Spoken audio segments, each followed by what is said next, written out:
Assalamualaikum warahmatullahi wabarakatuh.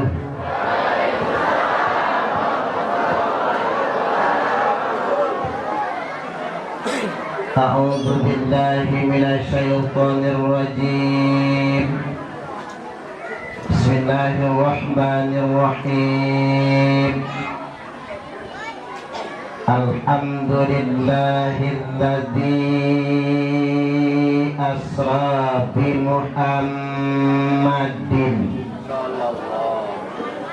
lailan minal makkati ilal falastin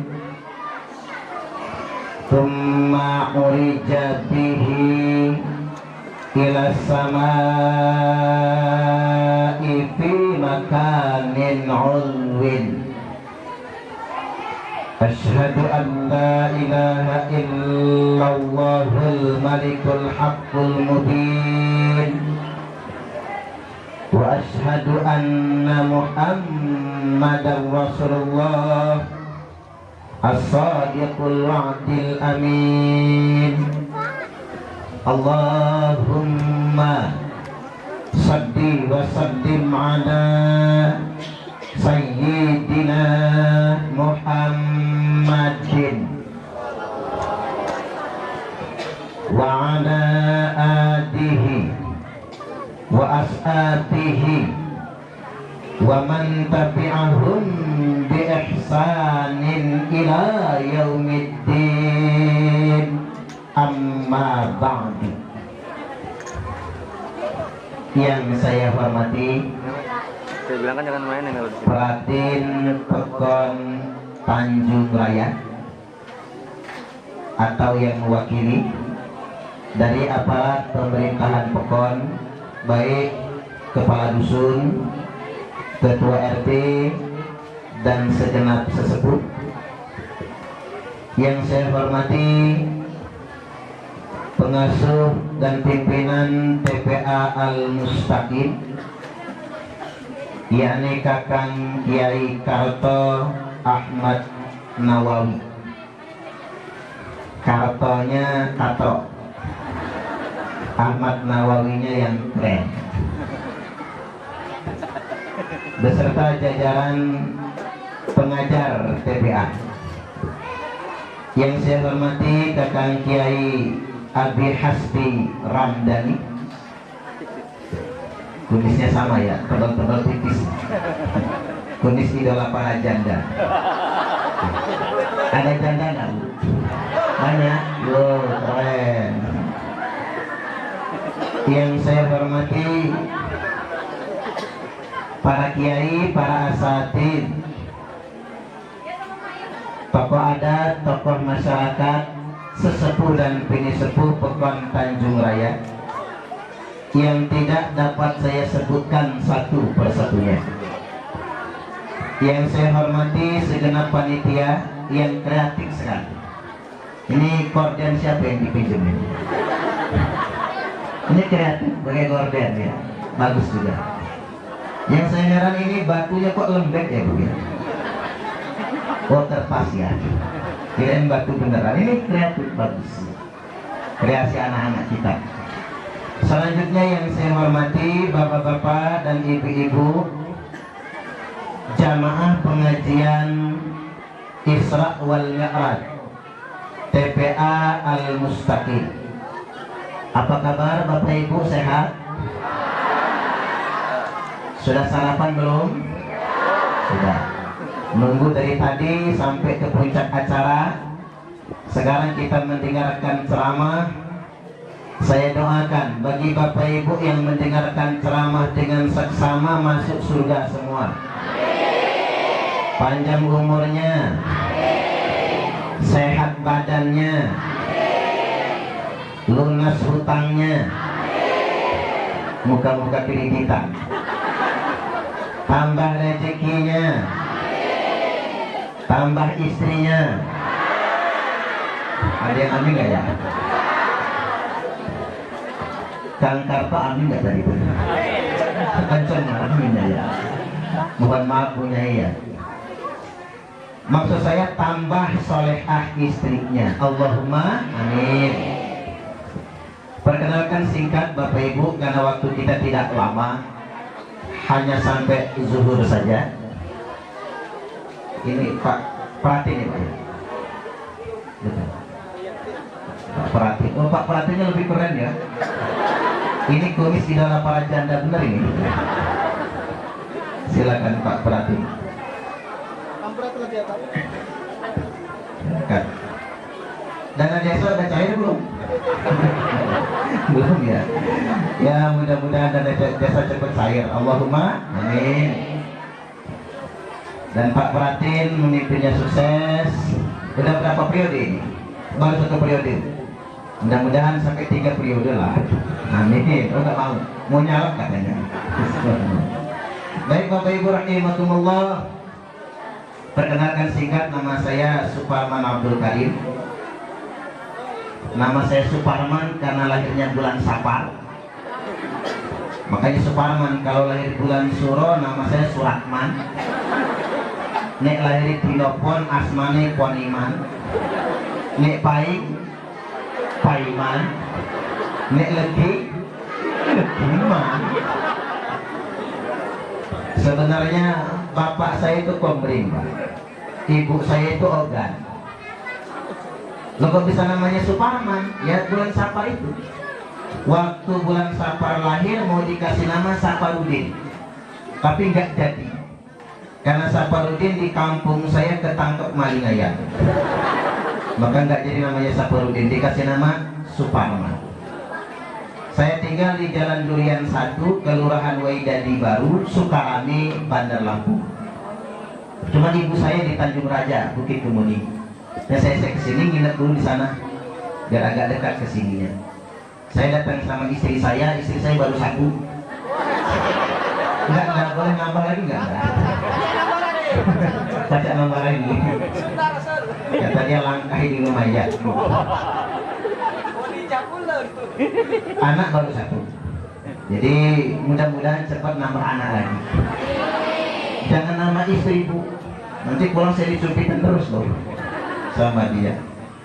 Jadi sekali lagi Bapak Ibu rahimakumullah, saya ditugasi sebagai pengurus MUI Provinsi Lampung di Komisi Dakwah dan di Lembaga Dakwah Nahdlatul Ulama Provinsi Lampung. Kalau di pengurus cabangnya Pak Danang ya, Ustaz Danang. Itu sahabat saya untuk di Kabupaten Lampung Barat. Baik, itu saja perkenalan, waktu kita sangat terbatas sekali. Pertama saya akan mengapresiasi Kang Karto yang istiqomah membina TPA. Ini TPA apa TPQ namanya? Ya sama aja kan? TPQ sama TPA ya sama aja. Kalau TPA ngambil alif lam ta'rifnya, kalau TPQ ngambil Qur'annya, huruf qafnya. Artinya begini Bapak Ibu, khairukum man ta'allamal Qur'ana wa 'allamah. Nabi bersabda, sebaik-baiknya kalian adalah orang yang belajar Al-Quran dan yang mengajarkan Al-Quran. Saya jadi terharu lihat anak-anak kita tadi. Ada yang dakwahnya ceramah tadi, ngomongin Bhinneka Tunggal Ika, nasionalisme. Anggota dewan aja belum tentu bisa ngomong kayak gitu. Anak kita pintar ya. Dia ngajarin siapa sih? Yang pintar yang ngajarin biasanya ya. Ini luar biasa. Ngomong tentang konsep persatuan, nasionalisme, Pancasila. Ini kan luar biasa. Penampilan anak-anak kita tadi sholawatan, subhanallah, menggugah. Dengan lafal yang tepat Bapak Ibu, dengan lagu yang tepat, menyentuh hati kita semua. Inilah generasi kita, generasi Qur'ani yang selalu belajar Al-Quran. Sebaik-baiknya kalian itu kata Nabi, man ta'allamal Qur'ana wa 'allamah. Yang belajar Al-Quran tidak pernah berhenti belajar Al-Quran, wa 'allamah, dan yang mengajarkan Al-Quran. Makanya pekerjaan paling baik itu guru ngaji. Saya perlu kasih tahu, pekerjaan paling baik bukan jadi bupati, pekerjaan paling hebat bukan jadi anggota dewan, pekerjaan paling baik bukan jadi menteri, bukan jadi pengusaha. pekerjaan paling baik itu guru ngaji. Bu, bu, Hei, punya anak gadis nggak? Punya. Kalau ibu-ibu punya anak gadis nih, jatuh nanti berapa? dilamar calon mantu. Calon mantu yang melamar dua, tinggal milih. Yang satu guru ngaji, bawaannya sepeda jengki. Yang satu di calon mantunya nih, kompetitor saingannya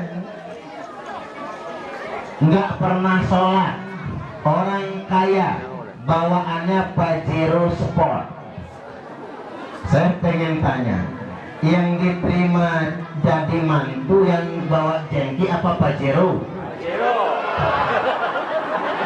Ulang lagi tanya, takut saya nggak dengar saya. Mati semua ya ibu-ibu.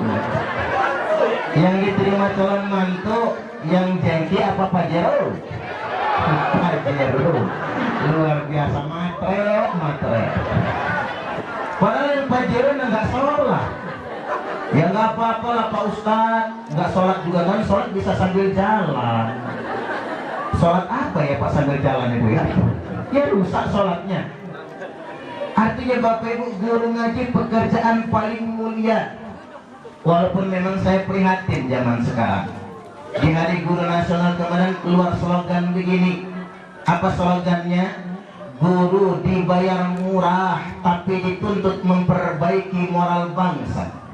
Sampai-sampai ada guru gaji honornya cuma 350.000. Di Jawa Barat tinggalnya di toilet SD. Ngontrak nggak kebayar, rumah nggak punya. Kata kepala sekolah, daripada ngontrak tinggal tuh di bekas toilet, WC di SD. Karena gajinya cuma 350, buat beli beras saja kadang tidak cukup. Guru dibayar murah tapi dituntut memperbaiki moral bangsa. Sebaliknya artis dibayar mahal tapi malah merusak moral bangsa. Ngundang artis mas semangat, ngundang kiai males-malesan. Coba kita berhitung, Via Valen, tahu Via Valen nggak Bu? Via Valen itu nyanyi satu lagu, saya nganti memutih rambutku, rak bakal luntur tresnoku pret. Gayanya nyanyi satu lagu bayarannya 30 juta, nyanyinya nggak nyampe 5 menit 30 juta. Trio macan, iwak peyek nasi jagung, satu lagu 30 juta, nyanyi nggak nyampe 5 menit. Siti Badriah emang lagi santik, cuman gitu doang Pak, 30 juta, nyanyi nggak nyampe 5 menit. Yang paling mahal artis Indonesia itu Agnes Monica, artis termahal nomor 3 se-Asia. Satu lagu bayarannya 200 juta, nyanyi nggak nyampe 5 menit. Nah saya Bu, selama 1 jam disetuki, selama 1 jam bengak-bengok nggak segitunya. Kasihan dengan diri saya sendiri. Tapi enggak, yang namanya kiai Pak Ustadz penceramah harus ikhlas. Disangoni alhamdulillah, enggak disangoni Bapak Ibu yang ngomong bukan saya. Tapi bagi saya tidak masalah. Saya malah malu sama guru ngaji. Guru dibayar murah dituntut memperbaiki moral bangsa. Artis dibayar mahal tapi malah merusak moral bangsa. Nah guru ngaji tambah murah. Guru ngaji itu begini Pak, guru paling ikhlas sedunia internasional. Ya Pak ya, saya nggak menemukan orang yang seikhlas guru ngaji. Saya belum pernah nonton berita ada guru ngaji demo minta diangkat PNS. Ada nggak Pak? Nggak ada kan? Apa rekrutmen ASN khusus guru ngaji? Nggak ada. Guru ngaji guru paling ikhlas. Di mana-mana guru ngaji dikasih sama orang tua murid, santrinya diambil, nggak dikasih tidak akan ngaji. Karena apa?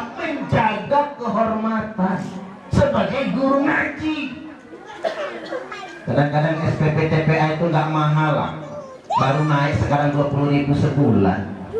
Bandar Lampung mbak 10.000 dulu, sekarang baru naik 20.000. Itu pun 6 bulan nggak bayar. Ketiban ditagih marah, cuman diingetin doang, udah 6 bulan belum bayar, marah. Apa kata emaknya? Dasar guru ngaji nggak ikhlas. Sakitnya guru ngaji diomongin nggak ikhlas, kalau bisa nyanyi ya. Sakitnya tuh di situ, di dalam hatiku. Artinya Bapak Ibu rahimakumullah, sudah sedemikian rupa. Makanya saya mengusulkan sama Pak Pratin, kalau dana desa cair ada alokasi buat guru ngaji. Setuju nggak kira-kira? Nah, tepuk tangan lagi bro. Harus begitu, karena itu memang dana APBN. Pembangunan masyarakat itu bukan hanya infrastruktur. Seandainya boleh menurut peraturan pemerintahnya dialokasikan buat guru ngaji, guru PAUD dan lain sebagainya, alokasikan. Karena begini, percuma infrastruktur bagus kalau mental kita bobrok, ya Pak ya. Kalau mental kita hancur. Liwa ini termasuk daerah yang sedikit banyak Pak masih agak selamat dari narkoba. Bandingkan dengan daerah lain, saya tidak dapat laporan kepolisian itu lebih aman. Liwa, Lampung Barat pada umumnya. Tapi yang bahaya itu Bapak Ibu, Lampung Tengah, Koncowati, Banjarjaya, Kota Metro, Bandar Lampung, Musuji yang katanya di pelosok. Ada beberapa kampung di Musuji itu 100% warganya pengguna narkoba. Nenek-nenek saja nyabu di sana. Keren. Nyabu. Jadi kalau kita nyebrang kali Musuji pakai getek itu loh Pak. Kan di sana kampungnya begitu, kampung Katro itu. Disebut Lampung nggak mau, disebut Palembang nggak mau, disebut Ogan nggak mau, aja Musuji aja. Kalau kita lihat getek itu ada spanduk yang bertuliskan apa? Tulisan depan rumah, jual pelor senjata rakitan. Di Liwa ada yang pakai spanduk begitu langsung kena telikung ya, yakin ya? Di sana bebas. Polisi kalau nangkap bisa polisinya yang mati duluan. Ya kalau sudah kadang begitu, pembangunan dalam bentuk apapun ya jadi percuma.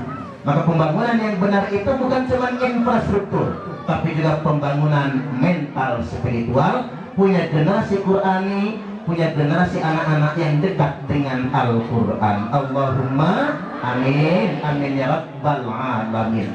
Kembali ke guru ngaji, mari kita sejahterakan guru ngaji semampu kita yang ikhlas. Saya ingatkan Bapak Ibu rahimakumullah, ini tidak ada pesanan sama sekali, nggak ada omongan dari Kakang Karto tadi, Kang Hasti juga nggak ada. Ini dari saya, karena pengalaman guru-guru ngaji di Bandar Lampung. Kalau Bapak Ibu menyisihkan hasil jual kolnya, ada yang petani kol nggak ya? Kol, apa lagi? Kopi sama kol sama ya? Kol, kopi, cengkeh, kita apa itu? Cabe ya, bawang itu, daun itu ya.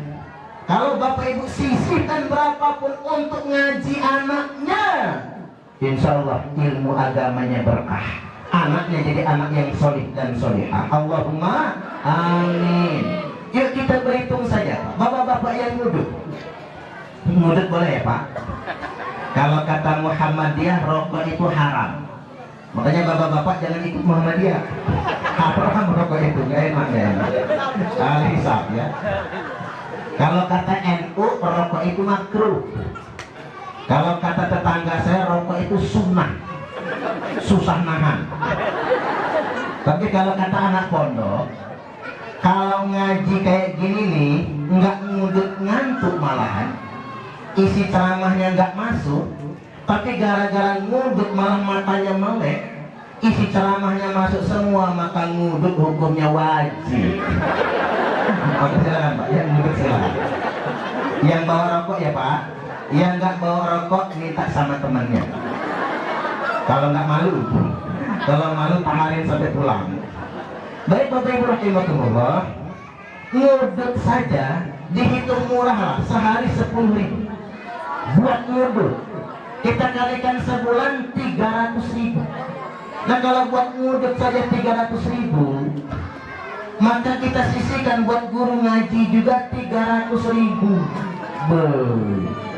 Nggak usah banyak-banyak murid guru ngajinya, 20 orang saja muridnya.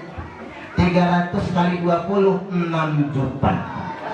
Kang Karto dapat 6 juta sebulan, langsung kredit Agia. Kan keren. Ustaz, saya kan nggak ngodot, apalagi nggak ngodot, bayarnya double 600.000. 600 kali 20, 12 juta, nggak jadi kredit Agia, langsung kredit Innova. Apalagi muridnya 120, lebih banyak lagi. Oke, sekali lagi Bapak Ibu, guru ngaji takkan berstandar itu tidak.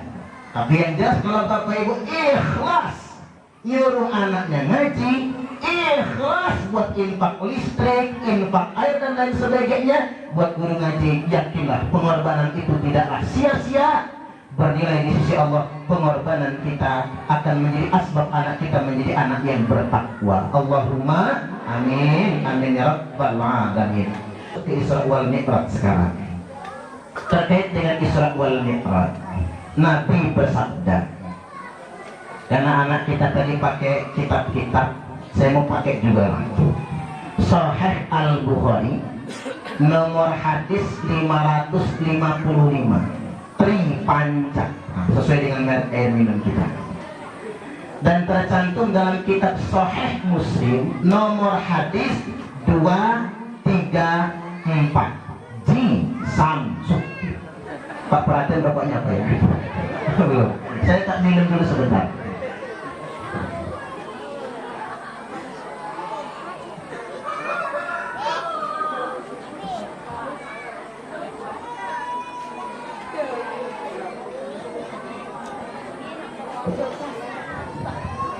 Anak saya manggil minta spray tuh. Ini ambil juga bapak. Malu dia. Baik Bapak Ibu, saya punya anak ini agak susah Pak. Makanya dulu kalau saya pulang ceramah, waktu ceramah di Banyumas, Candipuro, tempat Kang Abi Hasbi Ramdhani dulu, itu saya belum punya keturunan ya, belum kayaknya ya. Masih mobil merah ya, berarti belum punya keturunan. Saya kadang kalau pulang ceramah itu ngaca, saya laki bukan saya. Kok nggak ngasil-ngasil gitu saya. Luar biasa Bapak Ibu. Kadang-kadang yang banyak anak tak tanya lah, Pak caranya kayak mana sih? Diajarin saya. Segala gaya udah dicobain Bapak. Nggak ngasil juga. Gila, langsung kesulit langsung. Tapi alhamdulillah lahir juga. Sudah 4 tahun lebih anak saya. Dan waktu lahirnya Bapak Ibu, dokter mau operasi. Kita dulu kata saya. Main operasi saya doa sholat 2 rakaat, baca di perut istri saya, Hana waladat Maryam wa Maryam waladat Isa, ukhruj ayyuhal maulud biqudratil malikil ma'bud. Tiupkan ke perutnya, diulang-ulang, bayi yang ajak keluar. Sekali ngeden, 2 kali ngeden, 3 kali brojol. Makanya ibu-ibu kalau susah melahirkan, telepon saya.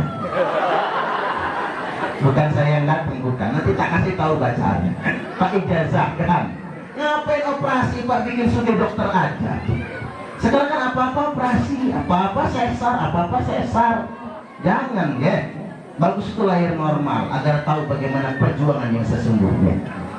Baik, Rasulullah SAW bersabda, tercantum dalam kitab Sahih Bukhari dan Muslim, Sahih muttafaqun alaihi. Utitu bil Burak. Malam itu kata Nabi didatangkan kepadaku Burak. Farakibtuhu hatta ataitu Baitul Maqdis. Aku menunggangi Burak ini kata Nabi sehingganya aku tiba di Baitul Maqdis. Baitul Maqdis itu di mana? Sebelum Tugu Liwa belok kanan. Oh itu masuk kau Tanjung Raya. Di Palestina. Sampai Palestina Baitul Maqdis. Tsumma dakhaltul masjid. Aku masuk masjid kata Nabi, yakni Masjidil Aqsa.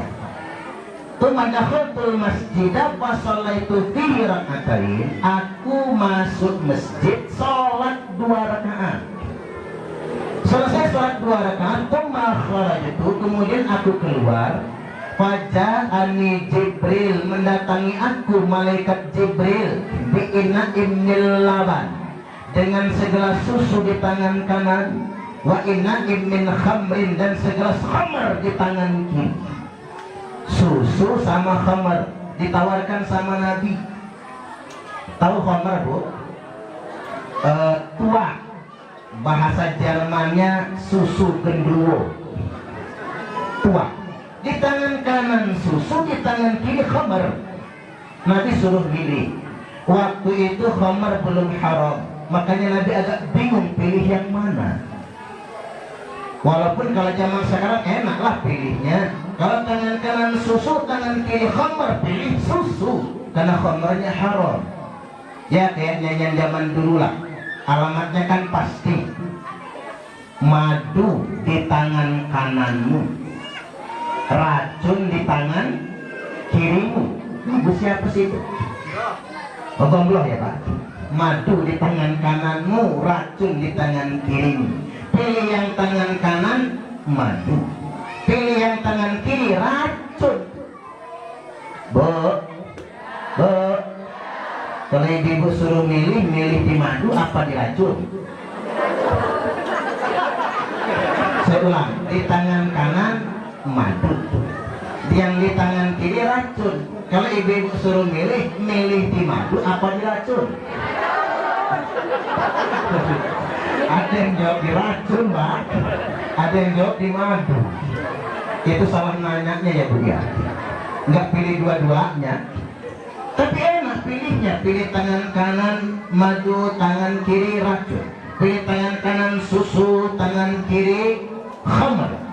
Tapi zaman sekarang kita dihadapkan dengan dilema, Pak. Apa dilema kita zaman sekarang? Kecampur. Kayaknya susu, dalamnya khamar. Mereknya madu, isinya racun. Hidangannya kopi, dalamnya sianida. Matilah Wayan Mirna Solihin diracun sama Jessica Kumala Wongso. Jessica masih dalam penjara sampai sekarang itu Pak. Kita dihidupkan dengan dilema zaman campur-campur. Yang hak sama yang batil itu nggak jelas. Kadang-kadang kebenaran itu dikamuflase. Kebatilan berkedok agama. Hati-hati dengan zaman sekarang. Makanya Bapak Ibu saya cuma sudah saran, kalau sudah isu politik jangan gampang percaya. Setuju nggak kira-kira? Karena apa yang benar bisa salah, yang salah bisa benar. Yang berpolitik silakan berpolitik, kita tetap menjadi tetangga yang baik. Setuju nggak kira-kira? Kan kayak tahun lalu beda pilihan politik ribut, saling ngejek, cebong sama kampret. Yang paling gak enak kalau suaminya cebong, lakinya kampret. Anaknya apa dong? Kecipirit katanya Pak. Gara-gara cacian sedemikian rupa. Balik lagi Bapak Ibu rahimakumullah. Fakhtartul laban. Kata Nabi, aku pilih segelas susu. Jibril berkata, ikhtartal fitrah laqad asabtal haqq Muhammad. Pilihan kamu tepat sekali. Benar pilihan kamu. Kata Nabi Jibril, seandainya tadi saya minum khamar, apa jadinya? Seandainya engkau minum khamar Muhammad, maka umatmu bakal jadi teler semua. Ya lihat zaman sekarang Bapak Ibu. Walaupun Nabi sudah minum susu di zaman lampau, umatnya masih banyak yang teler. Ya bayar. Makanya saya prihatin zaman sekarang ini banyak orang pintar, sekolah tinggi tapi keblinger. Kalau cuma ingin banding-bandingkan Pak, mending orang goblok nggak benar, masih mending daripada orang pintar nggak benar. Kalau orang goblok nggak benar, paling maling kotak amal masjid. Pernah hilang kotak amal lagi? Oh belum ya, alhamdulillah. Berarti sini orangnya pintar semua. Kalau nyolong kotak amal itu orang goblok nggak benar itu. Berangkat ke masjid bawa sendal jepit, bawa pulangnya bawa sendal kulit. Goblok nggak benar. Tapi kalau orang pintar nggak benar, hancur negara kita ini. Gara-gara orang pintar nggak benar. Ya ya. Yang korupsi kan orang pintar semua. Mana ada yang korupsi orang goblok? Saya belum pernah nonton berita ada petani lagi nyangkul di sawah ditangkap KPK. Pak KPK ini ngapa petani ditangkap? Ini petani korupsi lumpur sekarung. Tidak ada. Yang korupsi itu yang pintar-pintar, sekolahnya tinggi-tinggi, kerjaannya tinggi-tinggi, jabatannya hebat, Bapak Ibu. Pintar tapi tidak benar. Nah kita mengukurnya lihat anak-anak kita. Anak-anak sekarang kalau cuma ukurannya pintar, lebih pintar dari orang tuanya. Coba kita bandingkan ibu-ibu. Anak-anak sekarang sudah ngerti internetan, twitteran, facebookan, BBM-an, googlingan, instagraman, petan, wechat-an, whatsappan, lainan. Emaknya kantor bukan main. Ada Pak ibu-ibu tuh mencet SMS aja nggak selesai-selesai. Malah salah kirim lagi.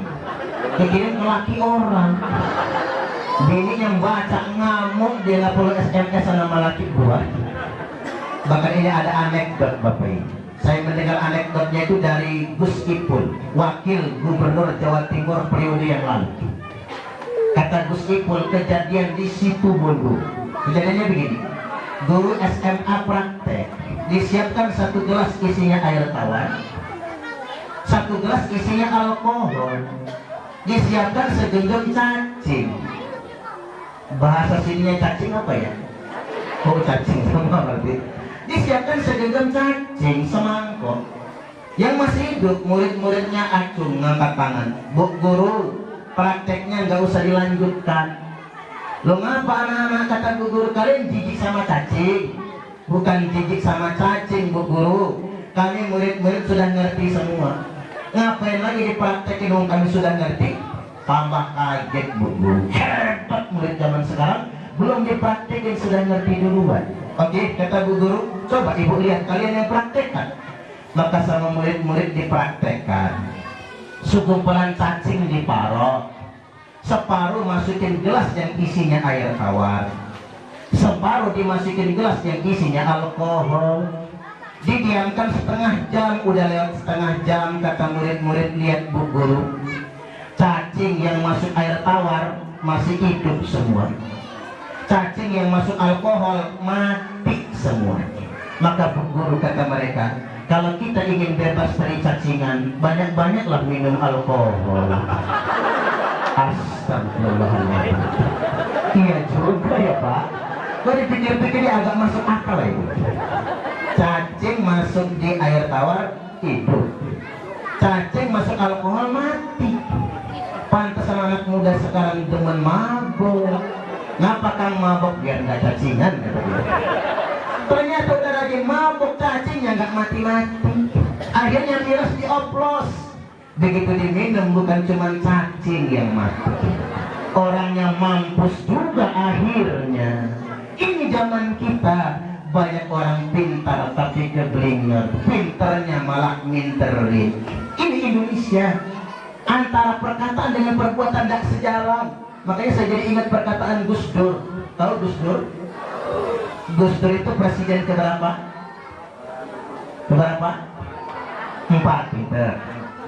Soekarno, Soeharto, B.J. Habibie, Gus Dur. Empat-empatnya sudah wafat meninggal dunia semua.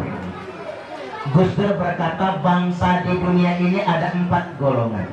1, ada bangsa yang sedikit bicara, sedikit bekerja. Itu bangsa mana? Nigeria, Somalia, Afrika. Mengapa mereka sedikit bicara, sedikit bekerja? Karena lapar. Orang lapar kalau banyak ngomong lemes. Makanya orang Nigeria ngomongnya dikit, kerjanya dikit, karena mereka kelaparan di sana. Yang kedua, ada bangsa yang sedikit bicara, banyak bekerja. Ini Jepang dan Korea. Makanya Jepang itu negaranya kecil, tapi mereka kaya menguasai dunia, karena mereka sedikit bicara, tapi banyak bekerja. Yang kedua Korea, Lee Min Ho. Wow. Saya ini mirip gak sih sama Lee Min Ho? Nanyanya ke sini, nanya ke sini. Mirip kalau dilihat dari comberan mukanya. Korea itu bangsanya kecil, Bapak Ibu. Apalagi udah pecah, ada Korea Utara. Utara, Korea Selatan. Tapi mengapa mereka maju? Karena mereka sedikit bicara, banyak bekerja. Yang nomor 3, ada bangsa yang banyak bicara, banyak bekerja. Ini bangsa mana? Amerika, Cina. Makanya orang Cina itu ngomongnya banyak. Orang Amerika tuh ngomongnya banyak, tapi sebanding kerjaannya juga banyak. Cina itu Pak, bangun rumah sakit rehabilitasi corona 10 hari selesai. Indonesia Bapak Ibu bangun setahun gak kelar-kelar Pak. 2 tahun malah mangkrak, 3 tahun malah terbengkalai. Cina 10 hari rumah sakit kelar. Bangun jembatan layang orang Cina cuma semalam kelar Pak. Flyover. Coba Bandar Lampung itu flyover sudah banyak. Wali kota Bandar Lampung hanya bisa bikin flyover setahun, satu flyover itu mengerjakan setahun pas. Cina cuma 1 malam mengerjakan. Mereka memang banyak bicara tapi banyak bekerja. Cina, Amerika. Nah, ada yang nomor 4, ada bangsa yang banyak bicara tapi sedikit bekerja. Ini bangsa mana? Bukan Indonesia Pak, salah. Bangsa India. Orang India itu banyak ngomong tapi sedikit kerjaan. Coba kalau melihat film India, lama kan Bu? Ngomong aja. Terus step by step film India itu langkah ke langkah itu lambat betul. Makanya orang yang hobi film India agak lelet mikirnya. Maaf ya Bu, loading itu lambat, makanya kartu pribadi apa? Muter. Orang India itu kan apa-apa dinyanyiin.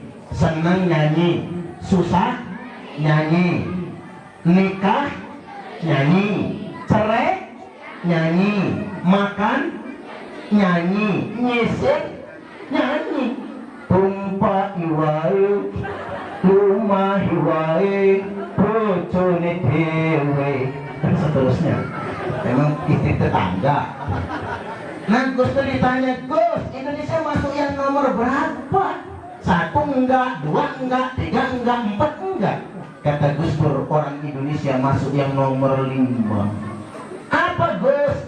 Yang dibicarakan dan yang dikerjakan beda. Ngomongnya A, kerjaannya B. Laporannya pakai semen 100 sak, nyatanya 500 sak. Inilah Indonesia. Kita sedang dihadapkan dengan krisis kejujuran. Makanya Indonesia ini walaupun negara yang mayoritas muslim, tapi korupsinya ranking 4 sedunia internasional. Maka dari itu Bapak Ibu, saya ingin tegaskan pada kesempatan kali ini, ajarkan anak-anak kita kejujuran. Dekatkan mereka dengan Al-Quran. Nggak penting anak kita jadi apa nak, terserah lo mau jadi apa. Yang penting jujur. Ya Pak ya. Mudah-mudahan anak-anak kita menjadi anak yang jujur semua. Allahumma amin. Baik, selesai minum susu, nanti kita tumma urijat bina ila sama'id dunya.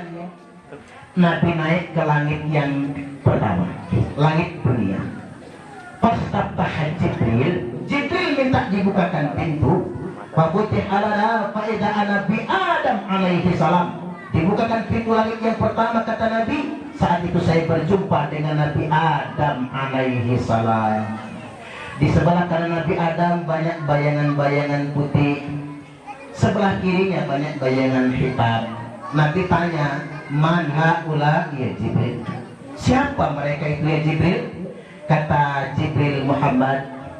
Yang sebelah kanan itu putih-putih, itu namanya Ashabul Yamin, golongan kanan, calon penghuni surga.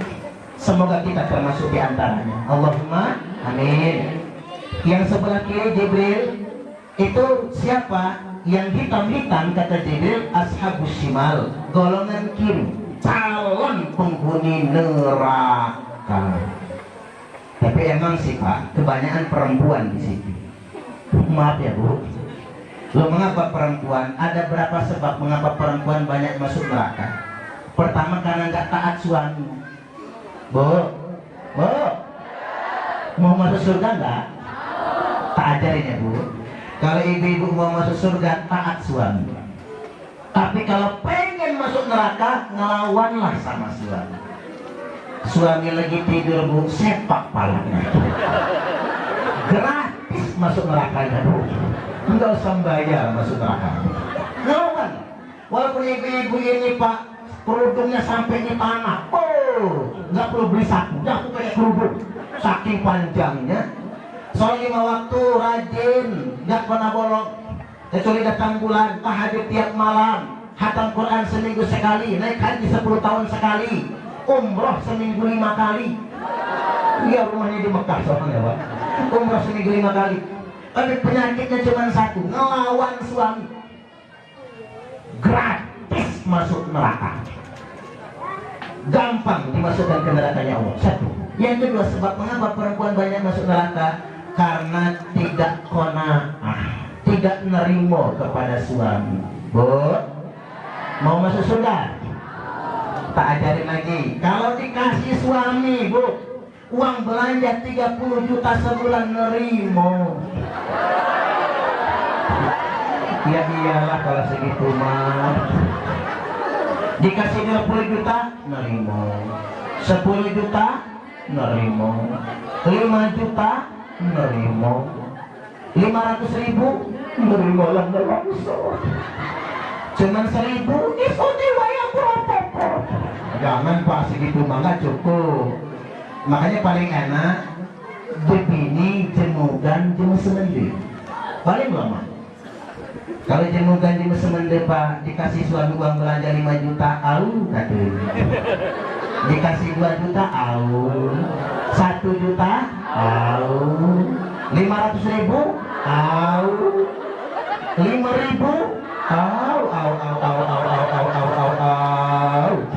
mana cukup kalau cuma 5.000. Saking aunya loh pak. Istri karena kurang qanaah. Kalau jadi istri yang qanaah, mudah-mudahan bapak ibu hidup rumah tangga akan bahagia. Yang ketiga, mengapa wanita banyak masuk neraka? Dikarenakan tidak nutup auratnya. Lu sudah lagi pengajian tutup aurat, jangan pakai lekton, sing kelek ketok. Mana bulu kelek nggak dicukur lagi. Udah nggak dicukur panjang ketombean. Dijai bajai najong tralala. Awas kalau ada yang kayak gitu. Pakai celana pendek segini, tinggal 5 jari lagi menuju ibu kota negara tercinta itu. Ketemu Ustadz Karto. Ini mah gawat. Dilihat dosa, nggak dilihat mubazir. Allahu Akbar. Tutup auratnya. Dan yang berikutnya, yang keempat, mengapa wanita banyak masuk neraka? Dikarenakan dia tidak mampu menjaga lisannya. Maka jagalah lisan. Jangan suka ngurumpi. Kalau ngurumpi semua orang diomongin pasti punya dosa. Betul nggak kira-kira? Tetangga pasti punya kekurangan. Coba saya perhatikan ibu-ibu di Bandar Lampung itu pak. Kalau di sini kan saya baru pertama kali ceramah ke sini, jadi nggak tahu. Kalau di Bandar Lampung yang tinggal saya di sana, bapak ibu, mama itu kalau kondangan pulang hajatan pak, apa yang diomong? Masakannya anjak semua. Ada nggak yang di sini ini? Banyak.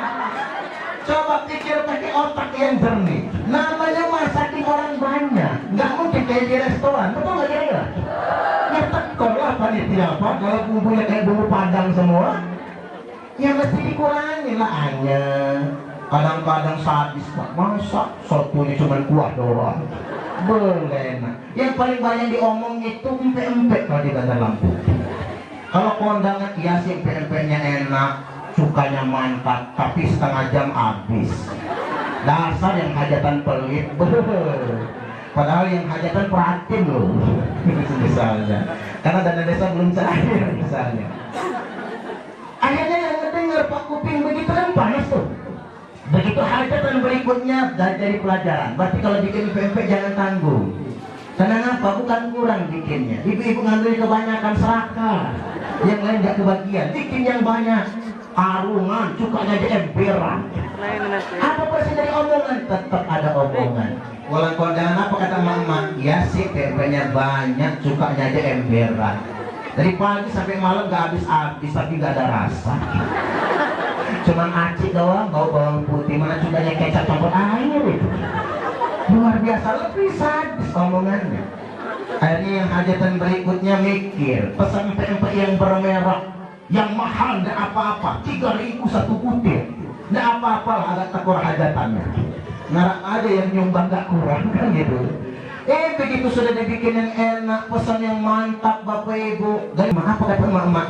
Ya pempeknya enak, cukanya mantap sampai sore nggak habis-habis. Tapi kan yang nungguin pondokan itu matanya melotot saja.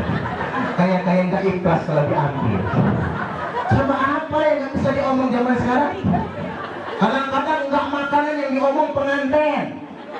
Iya sih pengantinnya cantik, ganteng, tapi kodenya murah. Nggak cocok.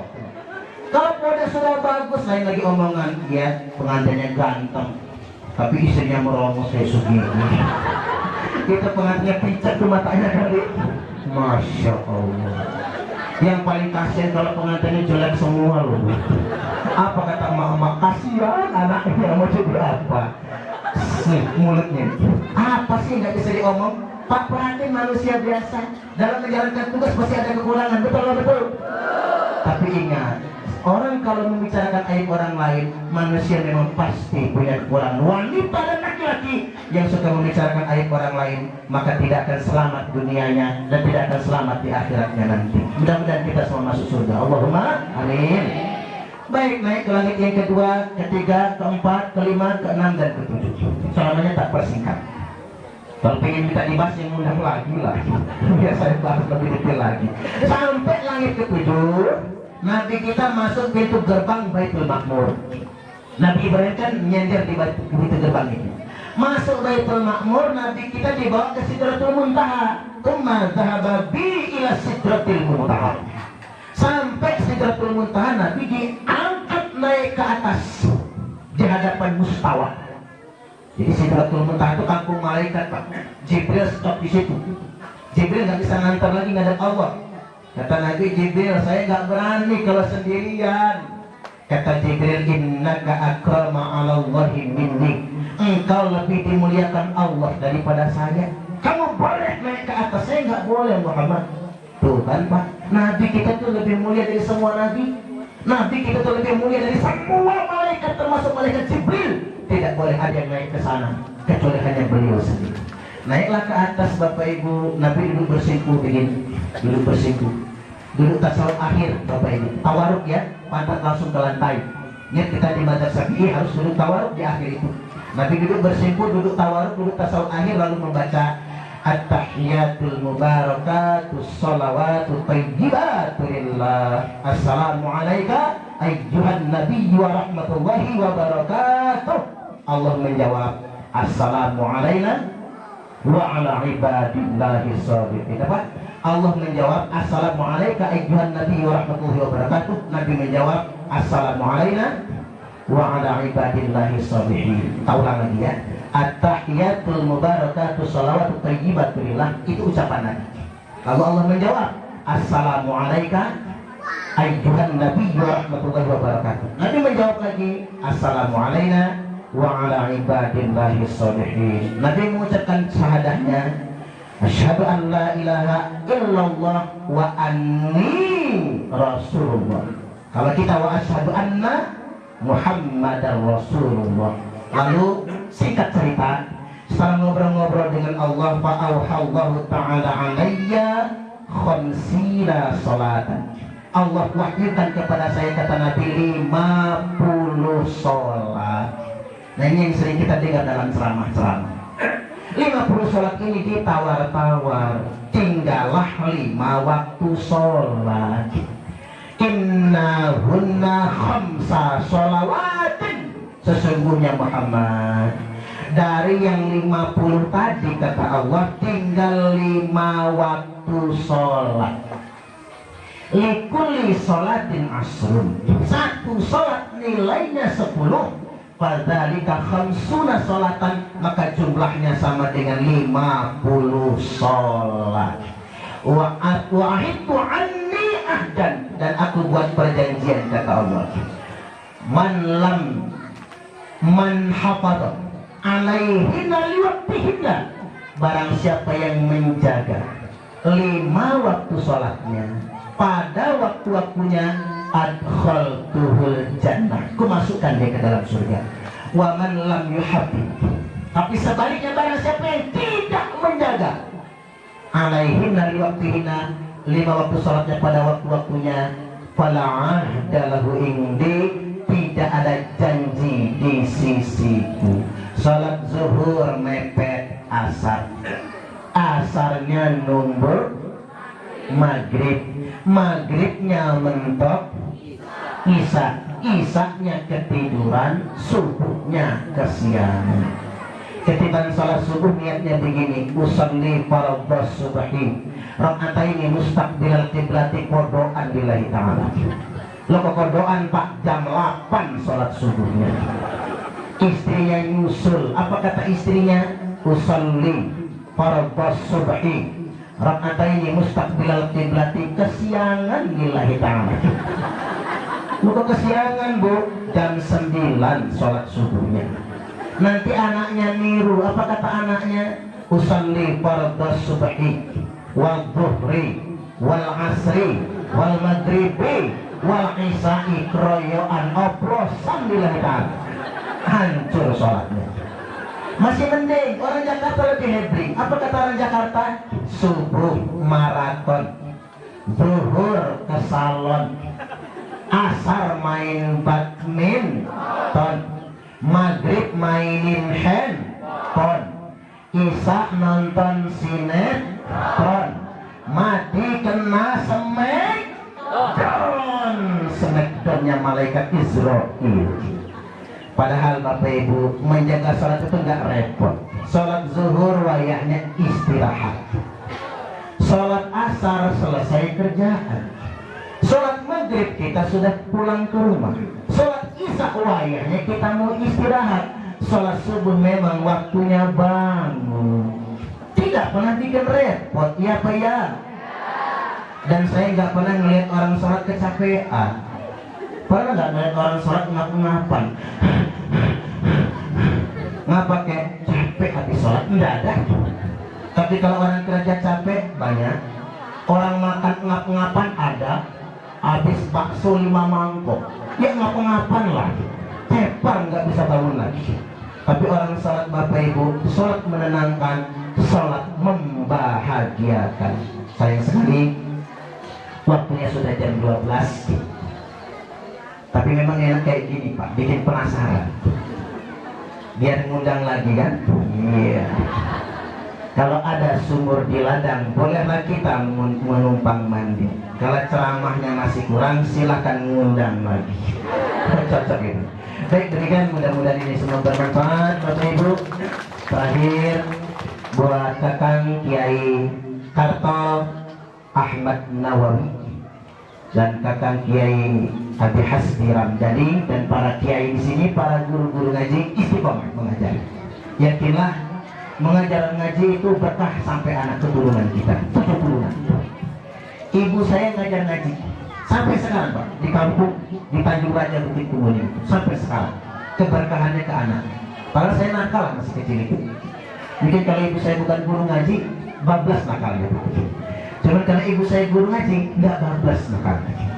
Jadi saya lagi guru ngaji, insya Allah keberkahannya sampai 70-an, dan mudah-mudahan tidak akan pernah terputus keberkahannya. Allahumma amin.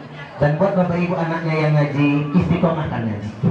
Karena di Bandar Lampung, PAUD ngaji, TK ngaji, SD ngaji, lulus SD pensiun ngaji. Cepet amat pensiunnya itu. SMP nggak ngaji lagi, SMA nggak ngaji lagi. Sayang sekali Bapak Ibu. Anak kita walaupun sudah SMP, sungguh istiqomah haji. Walaupun sudah SMA, istiqomah haji. Keberkahan ilmu itu yang terpenting. Baik, demikian, dan terakhir buat Pak Pratin, terima kasih juga atas kehadiran dan undangannya, dan mudah-mudahan urusan pemerintahan desa dimudahkan oleh Allah Subhanahu wa Ta'ala. Allahumma amin. Demikian dari saya, mudah-mudahan ini semua bermanfaat. Wallahul muwaffiq ila aqwamit thoriq. Assalamualaikum warahmatullahi wabarakatuh.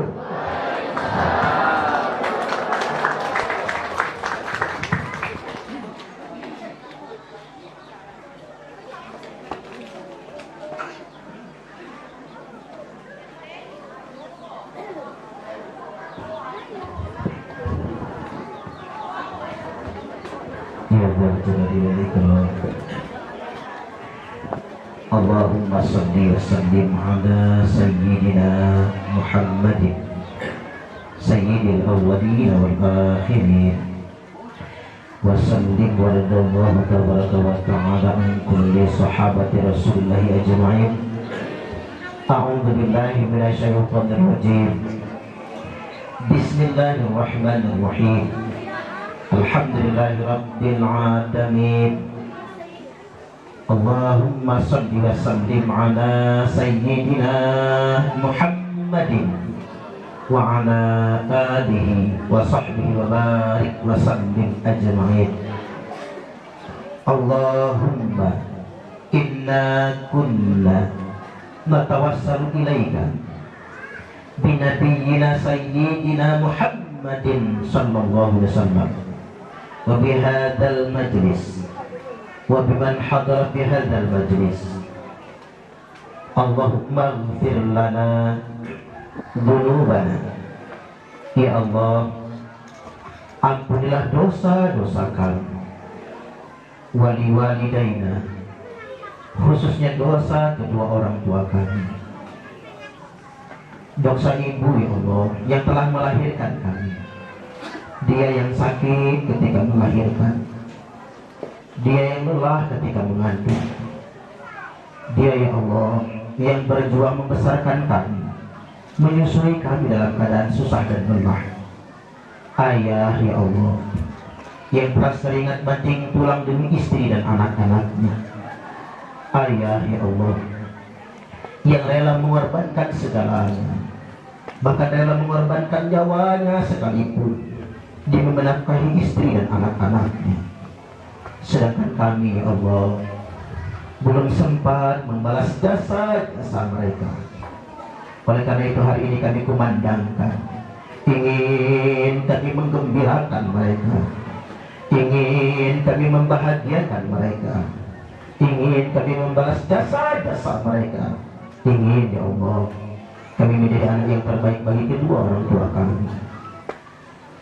Warhamhuma kama rabbawna shighara. Sayangilah mereka ya Allah sebagaimana tulusnya mereka menyayangi kami sejak kecil. Allahumma ja'al auladana min ahli al-Quran. Ya Allah, jadikan anak-anak kami sebagai ahli-ahli Quran yang selalu belajar Al-Quran, menghafalkan Al-Quran dan mengamalkannya ya Allah. Wa ahli ilmi, juga ahli ilmu pengetahuan dalam berbagai macam bidang. Wa ahli sidiki, anak-anak yang jujur ya Allah, pintar sekaligus benar. Wa ahli khair, yang selalu berbuat kebajikan. Wa ahli manfaah, anak-anak yang bermanfaat ya Allah buat keluarganya, masyarakatnya, agamanya, bangsa dan negaranya. Allahumma dfa'annal ghala wal bala wal waba min virus corona. Allahumma dfa'annal waba virus corona. Allahumma dfa'annal waba virus corona.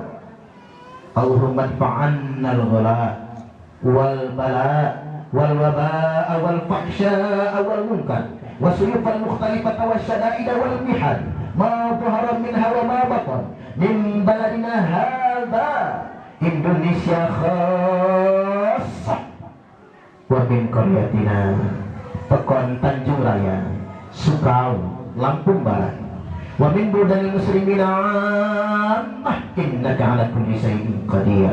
Rabbana atina fid dunya hasanah wa fil akhirati hasanatan wa qina adzabannar.